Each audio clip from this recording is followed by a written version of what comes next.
Good afternoon, everyone. Welcome and thank you for joining the Maryland Center for History and Culture. I am Margot Copera, the museum's public programs manager.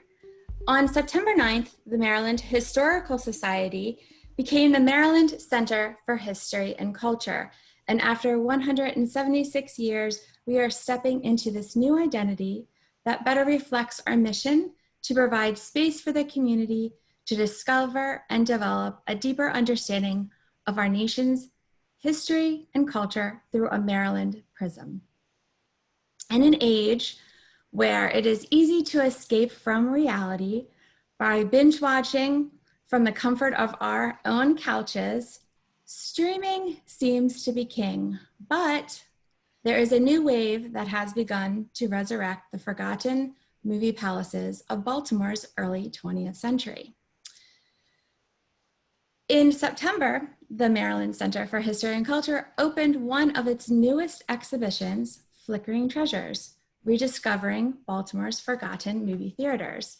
This exhibition, curated by MCHC's Curator of Films and Photographs, is here today with his guests to reflect on what it was like going to the movies all the way back in the day here in Baltimore. So please welcome Joe Tropea. Thank you, Margot, and thank you to everyone tuning in. Hi, Joe. Hi. So it's 4 o'clock. We've had a long day at the museum. So we decided that it was a great opportunity to have for a virtual happy hour, right? Yes, we did. So what do you have there? I'm drinking a local brew called Simcoe Existence from our friends at the Waverly Brewing Company. I decided I couldn't do a cocktail because, 15 minutes into this talk, I would stop making sense. Which may happen anyway.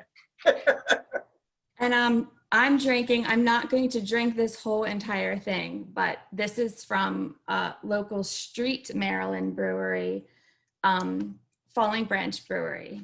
So a nice fall beer libation. No mixed drinks here either. So let's see. Now, Joe, in preparation for this program today, we spoke about our favorite movie theater memory. And yours was seeing The Shining and Eraserhead. What about these movies drove you to make a career in working with film? Well, I saw The Shining when I was 10 years old, and aunt and uncle took me to go see it. And it warped my mind in the best possible way, I think. And then a decade or so later, I went to see Eraserhead at the Orpheum in Fells Point, and that also warped my mind. And, I guess it warped my mind enough to think that I could do this, make movies and study the history of movies and theaters. So I'll blame those two. So is one of those theaters actually one of your favorite theaters? I don't even remember which theater I saw The Shining in. It must have been on the northeast side of town in 1980. I have no guess. I really wasn't aware of, theaters at that point. And, not for another decade did I pay attention to where I was seeing movies. And, while the Orpheum was a favorite, among my favorite places to go, it is sadly no longer with us. But it's up there in my list of favorite places. So the Orpheum wasn't your neighborhood theater, but did you have a favorite neighborhood theater? Should I dare ask that question? I really didn't, due to where I grew up in Freeland, Maryland. There wasn't, I think Timonium or Yorkbridge were my closest theaters. And while I do have some fond memories of going there. I wouldn't consider them really my neighborhood theater, nor do I have, you know, exaggerated fond memories of either of those places. Right. Typical movie theater, similar to what really we have right now, with not that much ambiance, right? Though they are trying, some are trying. Right. Oh, Joe, we have actually in the chat, we've asked our audience what their favorite neighborhood theater is. And I'm looking right now. It seems that it's a nice variety. The Senate is going up. Charles is getting some love that it deserves. Mm-hmm. So Northwood and the Towson and the Senator Theater.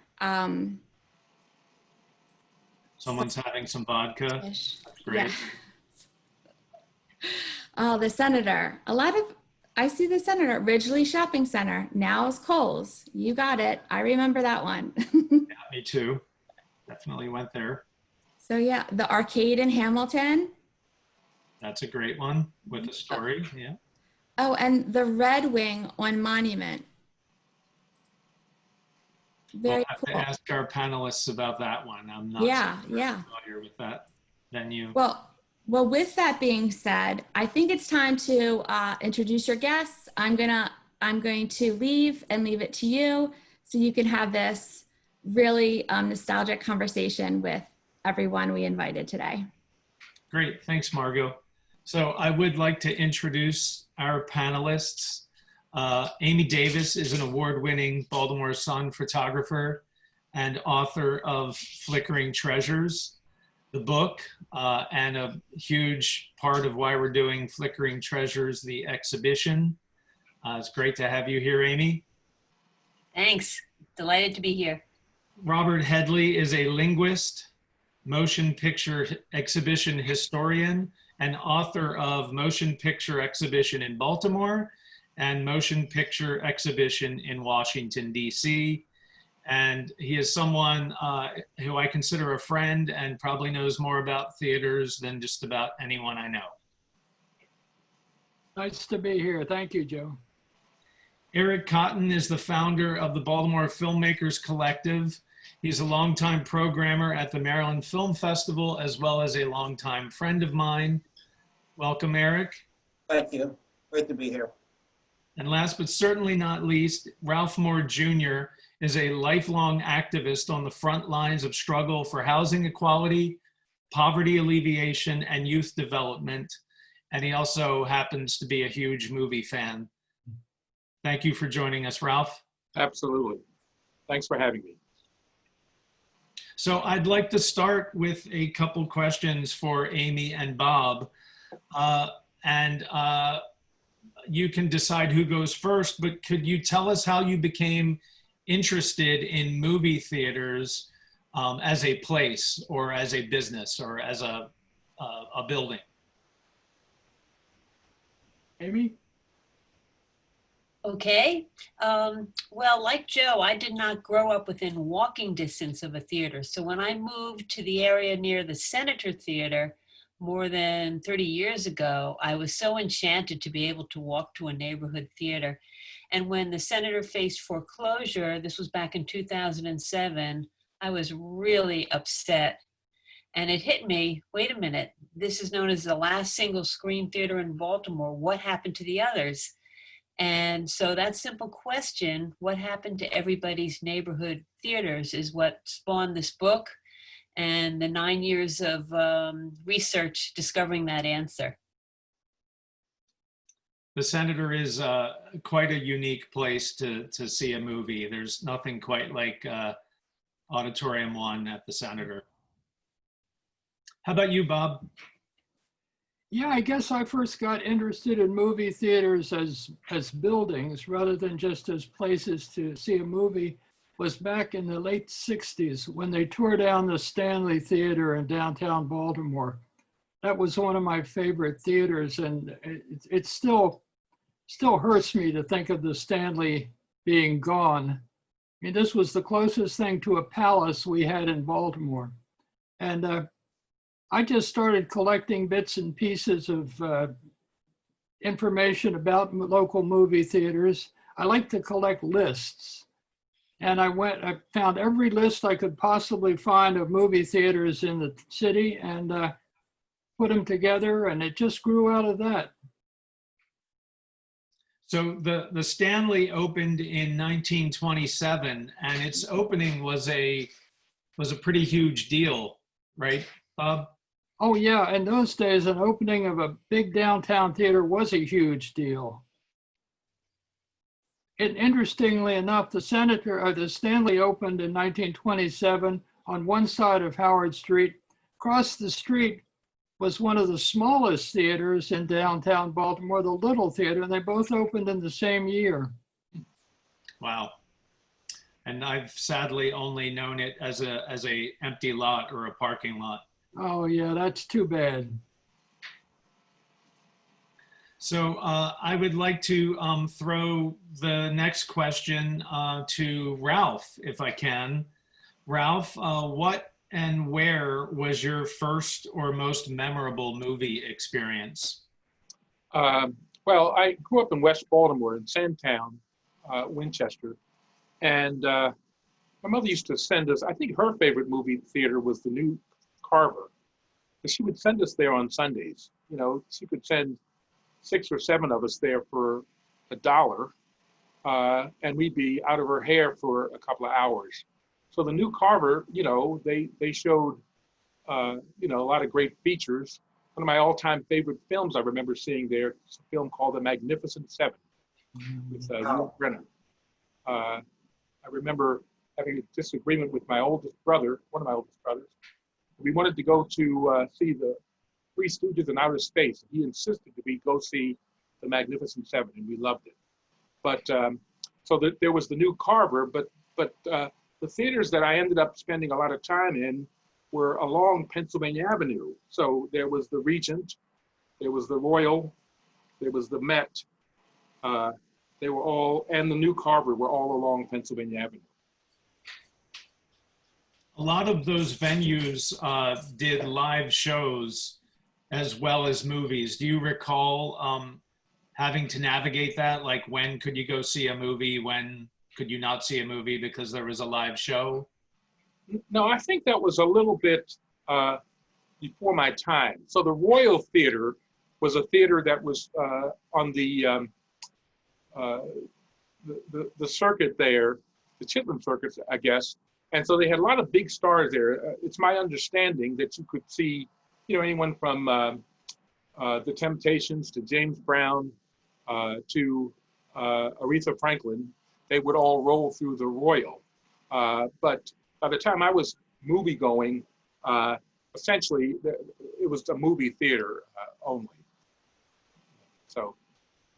And do you recall in those days when you would go to the movies to get out of your mom's hair, you could spend almost all day at a theater, right? It wasn't just the Magnificent Seven that you were going to see. Oh no, you got to see cartoons and you got to see maybe a couple of features. One of the worst days I've spent in the movie theater was my brother and I spent a day with Jim Brown. We got to see all the Jim Brown motion pictures. And I don't know if you remember, but Jim Brown started out to be a pretty lousy actor. I think he got better over time. But he was a football player, you might recall, with Cleveland, I believe. And you know, very wooden gestures, very flat affect and all. But we spent a day with Jim Brown. And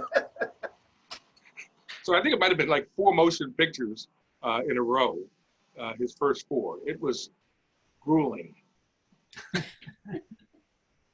Well, thank you for that memory. Eric, how about you? What and where is your first or your most memorable movie experience?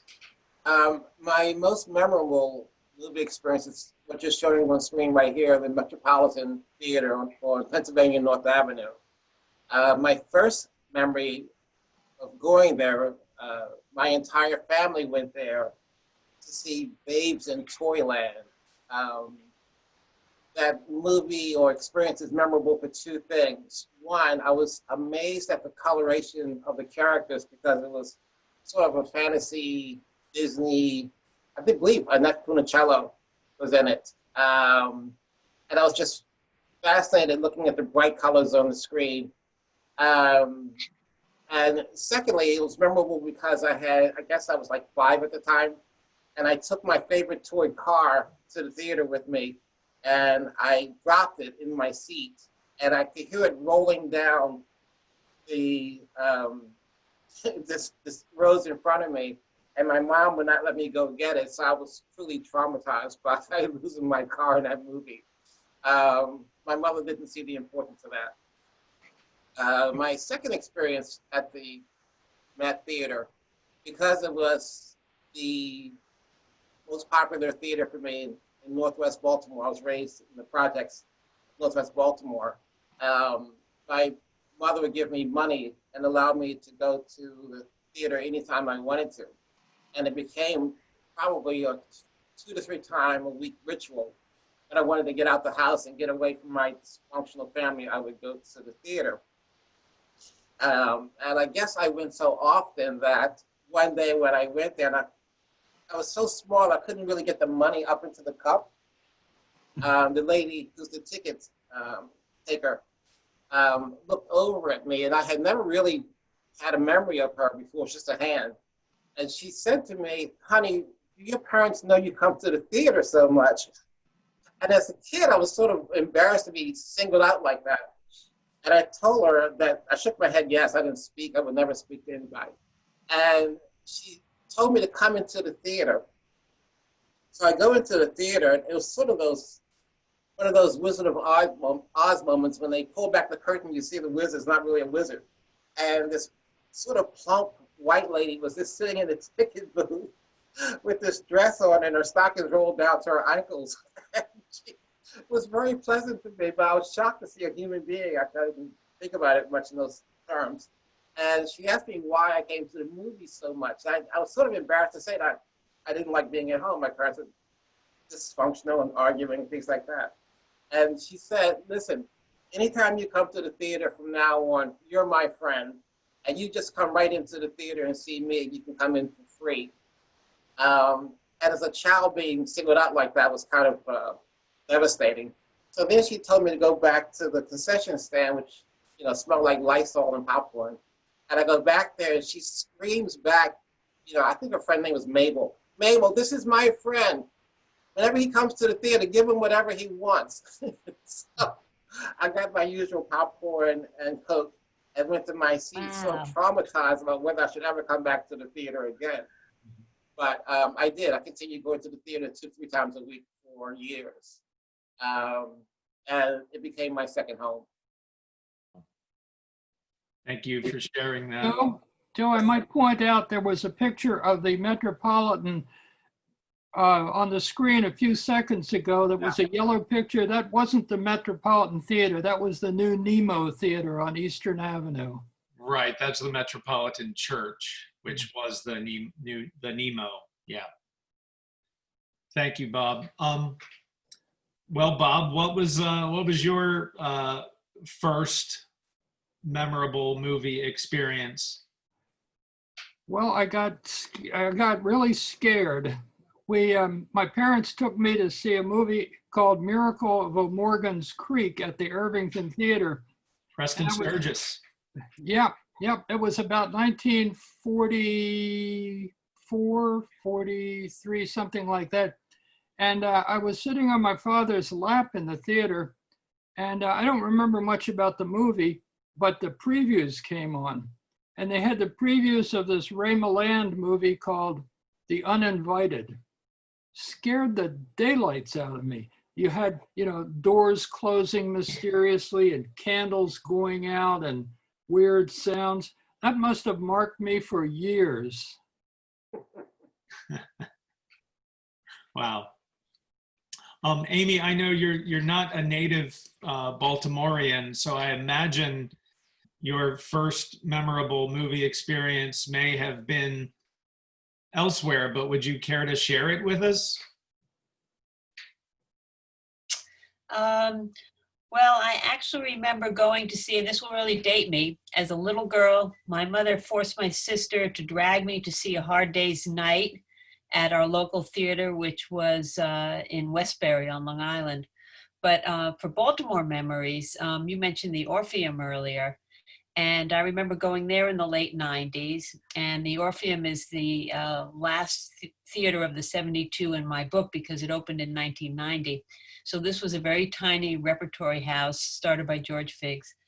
And we went to see, my husband and I went to see Happiness, a very dark film by Todd Solondz. And the ticket seller was this very nice, sweet, redheaded lady. And she looked pained. She really was hesitant to sell us tickets.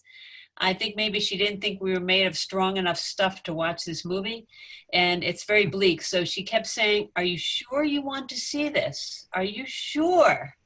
And I've never had that experience anytime I have bought a ticket where anybody did anything but, hand me the ticket. And I was so touched by her maternal concern. And I'm glad we saw it, but I probably never will see it again. But anyway, but only experiences like that happened at the Orpheum, which showed offbeat movies and great oldies. That's great. Yeah, love the Orpheum. So I wanted to talk about neighborhood theaters. And one of the points we make in the exhibition is, how to define a neighborhood theater. The seating could vary. They could be large theaters or small theaters, depending on the demographics of the neighborhood. They also tended to be second-run houses, meaning that they showed new films 21 days or more after they premiered at a first-run theater. But if you were patient and had a good choice of neighborhood theater to go to, you might get to see a wide variety of films without leaving your neighborhood. So I wonder,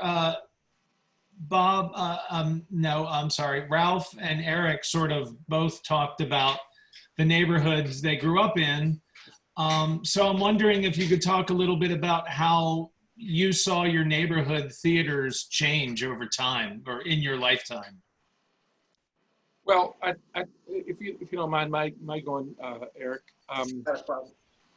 I think I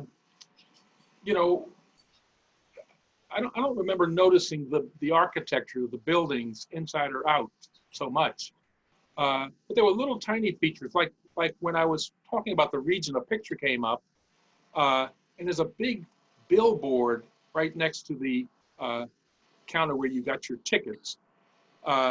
And on that billboard, there were pictures of from the film that people would always come out and look at and talk about after they saw the film. And the conversation was generally, and there were like many conversations like this. Oh, that wasn't in the movie. You see that scene? Oh, that was in it. That was not in it. And that's what people would talk about, the various scenes. There were still photographs that were taken from the motion picture. The other thing I remember is one, walking into the theater in the dark generally. I don't know whether we were late all the time, but you could smell those hot dogs and that popcorn. That hits your nose. And I love those hot dogs that you got at the concession stand. They were very fresh. The buns were very fresh with seeds, and the hot dogs were delicious. And you wended your way down the aisle to your seats and worried that you would spill your refreshments in somebody's lap or on the floor and all. But I also remember, and I'll shut up in a second, I also remember that the theaters sort of gave you the climate of the times, so that you could go to the movies as early as 10 o'clock in the morning. And when there was high unemployment, there were lots of people in the movie theater. And when there was lower unemployment, there would be fewer people, and you could go in and maybe there'd be 10 people in the whole theater, and you could sink into your chair, and it really helped you to sink into world of the film at all. So, Ralph, if I might, since you mentioned food in theaters, when we were speaking earlier, you told a story that sort of talked about how neighborhood demographics could change, and you would see the theater sort of as a reflection of that. I think you told a story about someone who brought food into a theater. Well, I know I did. You know, on a date once, we brought a Chinese food into the theater, and it was very strong, very, you know, there was a very strong aroma coming from the food. And we were always nervous, you know, that was the other part of going to the theater. You're always nervous that you'd be searched, and the candy you had in your pocket, they would make you take it out, right? But you always tried to sneak in some popcorn, some candy. You know, it was cheaper to get stuff at the corner store than at the concession stand sometimes. But we sneaked that Chinese food dinner into the movie theater, and we were worried the whole time that the usher would come down the aisle and turn the flashlight on us and make us get out. That never happened because we ate very quickly. Nice. Joe, may I share something about the Roxy Theater regarding food? Sure, please. So the funny thing is, you know, in recent years, we know that theaters would make a lot of money from the refreshments. But in the beginning, the movie exhibitors didn't realize that this would be a great source of profit. And so for the first few decades, they didn't sell much, maybe a little bit of candy, or a little machine box on the back of a seat. But at any rate, people were allowed to bring their lunches in paper bags, and nobody stopped them or searched them. And I interviewed a lady named Faye, who was a senior, and she was still indignant. This was probably, you know, 70, 75 years after the incident, about something that happened to her when she went to see, as a little girl in the 1930s, matinee. And because she would be there a while, as most kids did, her mother packed her lunch with a big kosher pickle. So she's munching on her pickle, and the kids around her started to complain because of the smell, the garlicky smell. They complained to the ushers, and the usher took her out of the theater because of the pickle. And she thought that was so unfair. And I said, well, why didn't you just throw the pickle out so you could go back and see the rest of the show? And she said, oh, this was the Depression, and we did not throw food out. But today you can get popcorn, but if you do go back, but I don't think too many places sell pickles. Yeah, the other thing, just to add, that was funny about that was that when I interviewed people for the book, I really loved to get the flavor of the neighborhood. And what that told me was that this was a mixed neighborhood ethnically. There were Jews. The Roxy was on East Fayette Street near Patterson Park.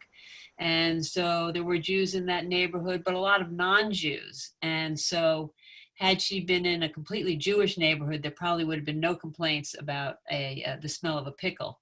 But it was foreign to the other kids in the audience. So that was interesting to give a sense of what that particular neighborhood was like. That is fascinating. Eric, can you talk a little bit about how you saw, if not your neighborhood theaters, the theaters that you frequented change in your lifetime? Yeah, sure. So as a kid in West Baltimore, like I mentioned, I loved the Met Theater. I have to admit though, even as a child, I noticed, or I was either fascinated or intimidated by the grandeur of it. My family is somewhat religious, so we spent a lot of times in church, and theaters in some sense represented a cathedral of some type to me. They were huge. I think the Metropolitan had 1,400 seats in it, a huge balcony. Because it was built in 1927, I believe, it was very ornate. And of course, by the time I got there, it was a bit run down, but still you can see the grandeur of what it used to be. As I got older and I moved down to the east side, I went to the Grand, which I believe was on Eastern Avenue. Someone can probably verify that for me. Which again was another sort of cathedral, huge, rundown theater, but obviously at one point, very, very beautiful, very proud building. Later in my life, when I moved to Mount Vernon, I became a frequent visitor of the Charles Theater, which became my home away from home for quite a period of time. Yeah, I'm with you there. The Charles, I consider the Charles and the Parkway my neighborhood theaters. Yes. And also, I think the one thing I think you take away from seeing the show, the exhibition, is how similar churches and movie theaters are. Right. Not just because many of them became churches, or maybe even a couple started as churches and became theaters, but when you see interior shots of the Stanley, it's striking how much it looks like a cathedral inside. Right. Bob, did you actually get to go to the Stanley before it was torn down, or did you only know of it as a place that was torn down? Oh no, I went to the Stanley many, many times. It was a huge place. It was really like walking into a palace, and crystal chandeliers and marble floors and marble sidewalls and murals on the wall, and an enormous place. And yeah, it was very much like a cathedral. An interesting story, quickly tell this, not about a Baltimore theater, but my wife went to an Episcopal girls' school in Peekskill, New York. And the girls would sometimes go downtown to one of the big theaters in town. And every so often, the girls would walk in and they'd forget where they were and they'd genuflect before the screen. So yeah, cathedral-like. Wow, that's great. The other thing that's kind of church related is that particularly in Black theaters, you know, there'd be a lot of calling out at the whatever was going on in the scene on the film during the film. So there'd be a lot of people saying, "Watch out! Hey, hurry! Get out of the way!" A lot of screaming, and it was very reminiscent of the call and response that happens in a lot of Black churches. So we were accustomed to doing a lot of talking and hollering in during the course of films. And eventually, I think movie theaters, when integration started to happen, started putting up those messages saying, "Please do not make a whole lot of noise during the motion picture." And so I think that was a clash of cultures to some extent. But that's what the way things were just a little different. The other thing I remember about the Met, incidentally, was you could always see your Disney films at the Met, right? Oh Yalla and this one and that one. And I remember also that the ushers wore uniforms and they had these flashlights, but it was, and there were lights at the end of every row on the seat at the aisle seat. So it was very different from the new Carver and the Regent and the Royal. It was, had a certain classiness about it. Yeah. Some of the favorite images, historic images in our show, for me, are the photographs of the staff at the Regent and at the Parkway. So we have a bunch of photographs of the Regent staff in the Paul Henderson photo collection, and they are definitely wearing nice uniforms that have, you know, Regent on them. And thanks to Amy's collection, we have a photograph, we have a nice juxtaposition of the staff at the Parkway in the 1920s and a photo that she took of the staff at the Parkway in 2018, if I'm correct. And the juxtaposition of how people are dressed, or even just how many staff used to work in a theater is kind of staggering. Wow. At the Hippodrome service at all these big theaters, the services that the ushers offered were considerable beyond just showing you to your seat in the darkened theater with a flashlight. And one woman told me that the heel of her shoe broke as she was climbing up to the balcony level. And the usher took away the broken shoe, and when the show was over, he returned it to her repaired. Wow, That is service. that is service. Very nice. There's also a nifty Five West usherette shirt, a uniform in the exhibition, which was worn obviously by a very tiny person, but anyway, it's delightful. Yeah, thank you for mentioning that. So for a few years, the Parkway was known as the Five West, and it was kind of an art house theater, kind of the way we think of the way the Charles and the Parkway now are. Yeah, that usherette shirt is pretty amazing to see. So you had the Five West, the Seven East, and the Playhouse were all in the near vicinity of each other. Yes. Yes, there are a few neighborhoods in the city that benefited from having, the residents benefited from having really great choice in theaters to go to. Obviously, the Howard Street, anyone who lives near that corridor was super lucky, and North Avenue had some great offerings and still does, hopefully. And incidentally, Hamden had 2 theaters that operated side by side for many years. So go ahead.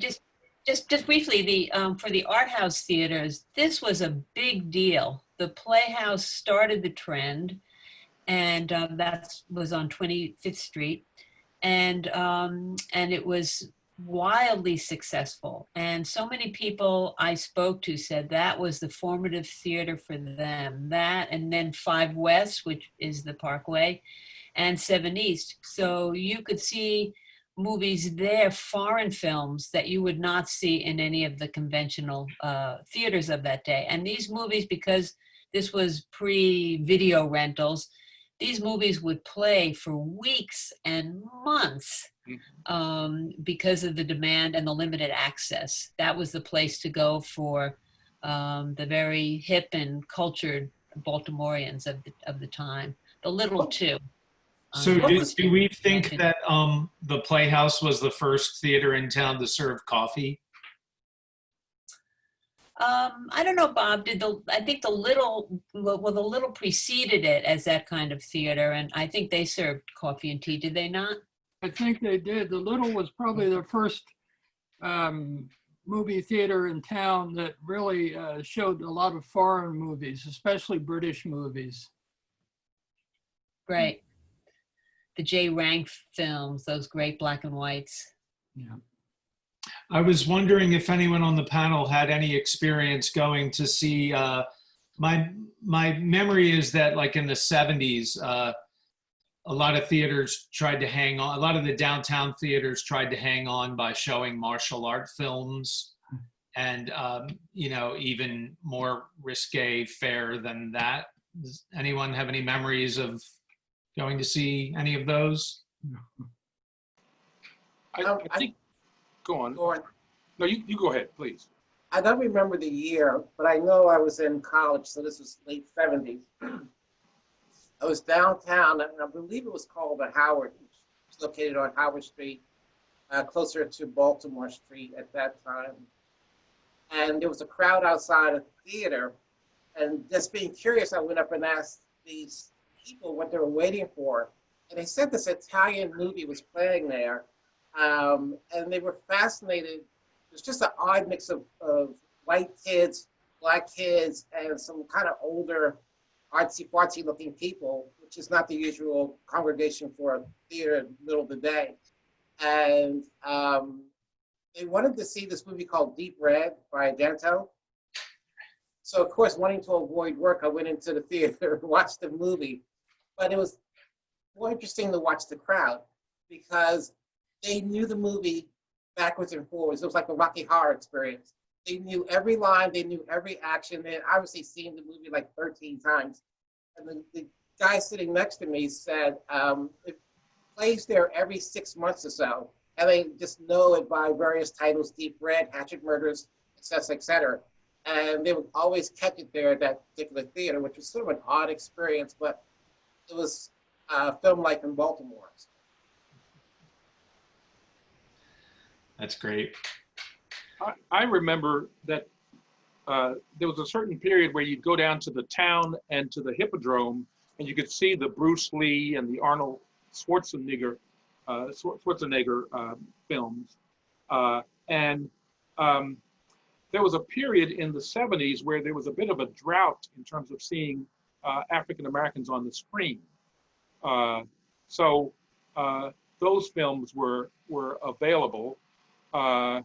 You know, toward the end, Sidney Poitier could get all kinds of roles. And I think he was in 3 motion pictures that were very popular around the same time. One was To Serve with Love. The other was Guess Who's Coming to Dinner. And my all-time favorite was In the Heat of the Night. But he was kind of a rarity. And I remember it wasn't until Spike Lee came along that it kind of opened up and more Black folks were able to be seen on screen. And there were others who brought it. But it seemed as if in the absence of African-American stars and being featured on film, that it was popular to go see Bruce Lee and Arnold Schwarzenegger and I don't know who else. And they were very violent films, certainly. People went to see them for the, you know, the smashing and the, you know, the suit ups and whatever. So I want to leave us some time to take some questions. So I'll make this my last question. We've, you know, we're in a pandemic, obviously. I don't know that any of our city theaters have really reopened other than virtual screening rooms. I've heard that maybe the Senator was going to reopen or did reopen. I think it is open. It is open. Yeah, I think they showed the 40-year-old virgin last week. Ah, well, thank you. So there have been a couple great success stories of saving old theaters and redeveloping them. There's the Parkway. The Charles had a redevelopment in the late 90s. The Senator went from a 1-screen to a 3-screen. There's the Silver Theater in Silver Spring. There's even Next Act in Pikesville, which I wanted to give a shout out to. But I'm wondering, and this is directed to anyone who wants to answer it, is how would you assess the current state of movie theaters? Like places like Cinebistro, where you were talking about food earlier. Well, this is a theater where you go in and like you're going to hear someone eating off of a plate next to you, probably. So what do we think of the current state of theaters? Not much. I'm just wondering how the pandemic is going to affect the reopening of theaters. And it seems to me that the film companies are going to have to cut the owners of theaters some slack in getting movies once they do reopen. And nobody really knows. It doesn't look good right now for sure. And I guess we'll just have to see what happens. Anyone else? The theater owners are really constrained because they don't have the product. I mean, the studios are reluctant to release films with theaters that have such limited capacity. And so it's really a tough situation. You know, when my book came out, there was a slight uptick out of such a long drought of no new theaters. And then we had some revivals with the Parkway and Cinebistro. We went from 3 theaters to 5, and that was a big deal considering what we had at one time. And so it's very poignant now with this exhibition to reflect back on that time.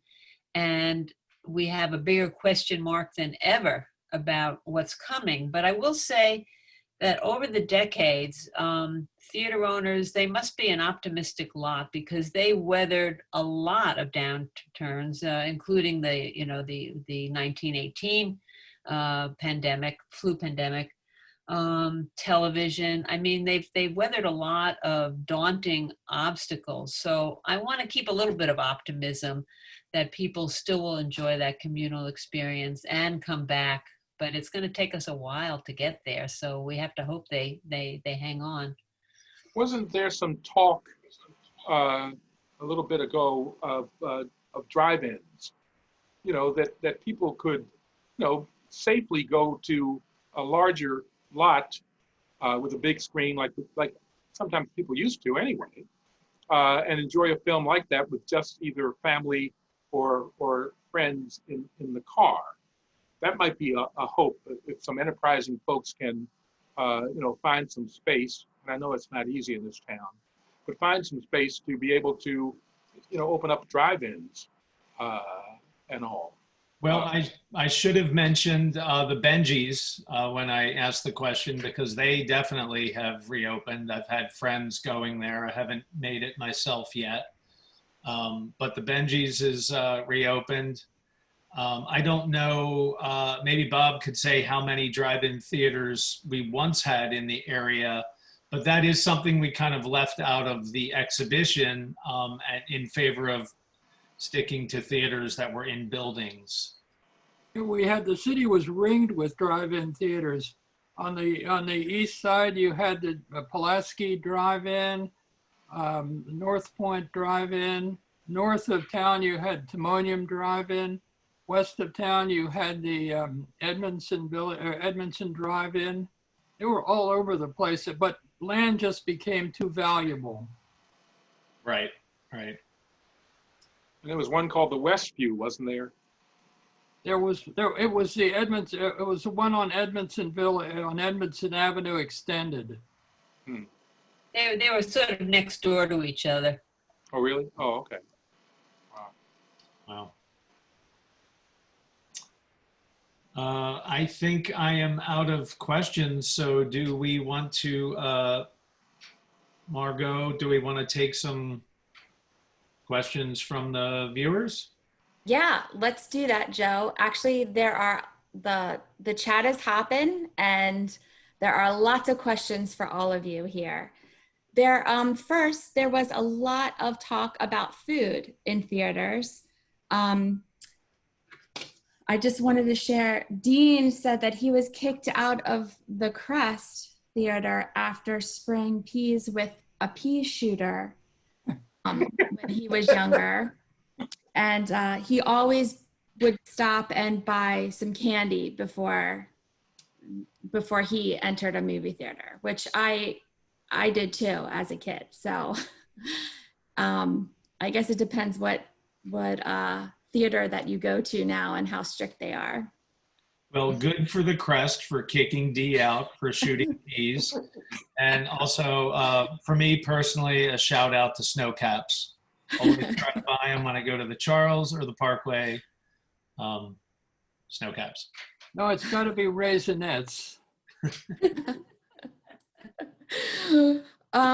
Also, there was some talk as well about drive-ins, but you brought it up about drive-in movie theaters. And actually, does anyone know of any more drive-in theaters that are open right now besides Benji's? Not in this area. I don't know who would have the space. Doing an impromptu drive-in would be pretty difficult. Well, unless, actually, no. There's the operators of the theaters in Hartford County. They were converting their theaters to outdoor screenings in the parking lot. So that is taking place in some of the theaters outside of the city. Actually, you just jarred my memory, Amy. I think the Charles is doing something similar, perhaps in the parking lot across the street. So on Saturday nights, you can go across the street from the Charles and see screenings, and they have circles set up so that everybody is properly spaced. Yeah, actually, Teresa just mentioned that the Charles is doing it in their garage across the street. So let me get to some of the other questions that we have.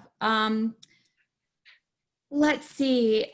I think first, let's talk about, I know that in our exhibition, within our exhibition, we do talk about segregation, and we list the movie houses, and we go into a little bit more detail, but there's some questions regarding to segregation about within Baltimore's movie theaters. Lynn is asking, when did Black patrons begin to attend theaters other than the ones like the Roosevelt, which was located on West Biddle? Right, so we do have one of the sections in our exhibition is all about Black theaters, and I urge you to come check it out. But I'll talk about one thing and then kick it over to Amy, perhaps. But there was a 5-year protest at Ford's Theater, which did live shows and showed films, and is most famous, other than for being the sister theater for where Lincoln was shot in DC, for showing Birth of a Nation, I believe in 1916 or 17, to cheering white audiences. But in 1946, citizens of Baltimore started protesting their segregated seating policy at Ford's, where African Americans had to enter from an alley entrance and sit in the last 2 rows of the balcony. And that demonstration, which was largely led by women and the local chapter of the NAACP, after 5 years, Ford's relented and changed their policy. But there was also some history at the, is it the Northwood Theater, Amy? Yeah, the Northwood Theater is the one that I talk about extensively in my book, Flickering Treasures, because this was the one that really led to the big change.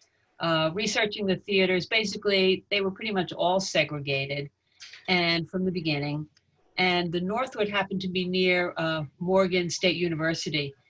And the students there were very organized, and they began protesting segregation at all the businesses at the Northwood Shopping Center. And they made progress, but the theater was a holdout. The Grant brothers who owned it were really loath to desegregate. So the students organized, and the strategy was to go to the theater, line up, request line up to buy a ticket. Each student was refused. And when they didn't leave the property, and they were very civil and polite, and when they refused to leave the theater and they just stood their ground, they were arrested. So all of a sudden, the city jail was crowded with hundreds of college students. And this created such a stir that pressure was brought to bear on the theater owners. They even got a call from Bobby Kennedy, in DC, that they had to do this, and they desegregated. And this happened before the Civil Rights Act was passed. This happened in February of 1963. But the protests started in earnest back in 1955. Wow. So that took eight years. I also think, and I might have this wrong, but I think that Paul Robeson, the world famous actor, participated in the picketing at the Ford's Theater. Yep. It brought a lot of attention to that particular place. But I also remember going to see The Sound of Music at the New Theater, which came out, I believe, in 1965.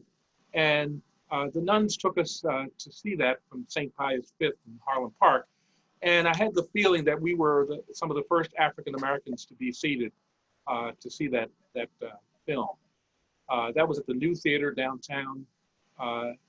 I think near Lexington Street, if not on Lexington Street. Yeah, Lexington near Park. Yeah. So I remember that experience, and a certain level of nervousness from the nuns, and we were all pretty well behaved, and we were just happy to be in that theater and able to see that film downtown. Actually, Joan had asked one question. Joan out there asked, she wondered what experiences of discrimination that any of you experienced in your theater going. So I think, Ralph, that's a good segue into maybe providing some more answers or memories in regards to that. Well, I don't remember being turned away, you know, not from a theater. I think we basically went to the theaters in West Baltimore, and as the other theaters began to open up downtown, we just went. But I don't remember. I'm not mindful of any situation where we just didn't go where we knew we weren't accepted. But bear in mind, you know, that I can remember having to sit in the back of the church and all. So, but I don't remember trying to get to a movie theater and not being able to get in. Yeah, I have to agree with Ralph. I guess because we were both from Northwest Baltimore, we had our designated theaters. And as we migrated around the city, we migrated with what was the known and accepted. So we didn't go to downtown theaters until we knew that Black people were accepted without problems at those theaters. And also it's an age and stage thing. You know, the older you are, the more you adventure away from your home. I think overall, the thing to bear in mind, which I discovered interviewing hundreds of people for my book, was that when I would ask white folks if the theater they went to, you know, if they were aware it had been segregated, they were kind of oblivious. It wasn't something they really thought about. They would just sort of look at me blankly. But when I interviewed Black folks, they knew keenly which theaters were the ones they could go to, and which ones very bitterly they remembered they could not go to. But there were a lot of twists and turns with something stupid like segregation. And one man, a white man, told me as a little kid one day he couldn't go to the Met. And he had no idea why he was turned away. You know, he just walked there by himself as maybe a 6-year-old. And that was the time when the theater went from being a whites only theater to catering to Blacks. And that's what had happened in the transition. And he got turned away, and an older Black man who was friendly with his father, who owned a grocery store, said, I'll take your boy back to the theater and he'll get in. And he walked him back and said, this boy is going to see the movie. And they let him in. And then there was a woman who told me she had missed one of the serials, those chapters in the Saturday matinee, and she wanted to see what happened in the serial. And it was no longer playing at her little neighborhood theater, but it was playing at Goldfield, which was a Black theater down in South Baltimore on Sharp Street. And she knew the Black children who lived in the alley near where she lived in her row house neighborhood. And they snuck her in. They put a bonnet on her, and they snuck her into the theater to see that chapter. So there are all kinds of twists and turns in this, you know, messed up period of segregation. Mm-hmm. Yeah. So moving to, I'm going to take a couple more questions. What about censorship? I know we didn't really talk too much about that now. And Lynn is asking about, she remembers the approved by the Maryland Board of Censors announcement that appeared on the screen before every showing. How much control did those censors exert, and who got to be censors? I think Joe has to answer that. That one's for Joe. Yeah, Joe. Well, we had a censor board here in Maryland longer than anyone else had one. Is 1980 the right year? It's either 80 or 81 when our censor board went away. For me, the crazy thing is that I know I saw The Shining in 1980, and I don't remember seeing the censor seal in front of it. But we did have a censor board from like 1916 to 1980 or 81. And, 81. And the members of the 3 members of it were appointed by the governor. So it was political favor. If you were a friend of the governor and you were affiliated with the right party, you could get on the censor board. And part of the reason I asked about martial arts films is that I interviewed some of the censors for my documentary, Sicky's Making Films. And Barbara Gamzee, who's also a former Maryland Center for History and Culture employee, was a censor. And she told me there was a period when she was on the board where it seemed like she did nothing but watch martial arts films. And that just drove her crazy because that was like her kryptonite. So we did have a very strong censor board, and Bob was nice enough to appear in my film about it. So if you want to know more, check out Sicky's Making Films. Joe, did the censor board focus on Hollywood productions? Because I remember seeing a lot of Italian movies that had a lot of risque stuff that I couldn't imagine the censor board was happy with. So did they pick and choose which movies they screened for censorship, or how did it work? No, they had to watch everything that was going to be played in a legitimate theater. So like John Waters explained to me that a lot of his early films showed at churches, places that the censor board would not have been keeping tabs on or expected.